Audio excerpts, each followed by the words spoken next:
Mga minamahal kong mga kababayan, nakikita po ninyo yung pattern sa mga nagdaang araw. Mas uunahin po nila yung tao na nagmamalasakit sa inyo para palitawin natin ang katotohanan.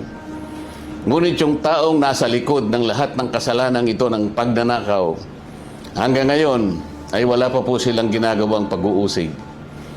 Meron na pong isang demanda kay Martin Romualdez na nakabinbin pa April 2026. Yung isa na inakusahan na dating kalihim ng DPWH ay kanilang kinasangkapan upang siya din ay maging state witness. At siya yata ang gumawa ng paraan para ma-discharge siya sa kanyang naunang asunto. So makikita po ninyo, wala na po tayong kakampi. Ang kasalanan ko lamang po yung paglingkuran kayo kung kasalanan pong matatawag yan. Na humarap sa kanila ng buong tapang para sa ganon ay malaman ninyo ang totoo. Malaman ninyo kung sino ang nagkasala sapagkat gusto nating papanagutin lahat ng mga taong ito. Ngunit kapag ako'y kanilang inaresto, hindi na po matutuluyan. Akala po nila ay maililibing ito sa limot. Ang isa pa pong inaasahan nila ay hindi na po ako makakasali doon sa impeachment proceedings na nakatakda pong magsimula sa susunod na linggo. Sa mga tweet, 2 ibon sa isang putok, mga kababayan. So talagang maliwanag na planado po ito, mga kababayan, kasi 2 linggo bago nagpahayag ang ating ombudsman, sinabi na rin ni Ping Lacson na tila siyam pa na senador ang makukulong. Parang alam na niya ang mangyayari. Kaya po ng nauna ko nang ipinahayag sa inyo. Alam kong gagawin nila ito. Alam kong aarestuhin nila ako. Alam kong ikukulong nila ako. Ngunit hindi po dahilan yan para tumigil ako sa paglilingkod sa inyo.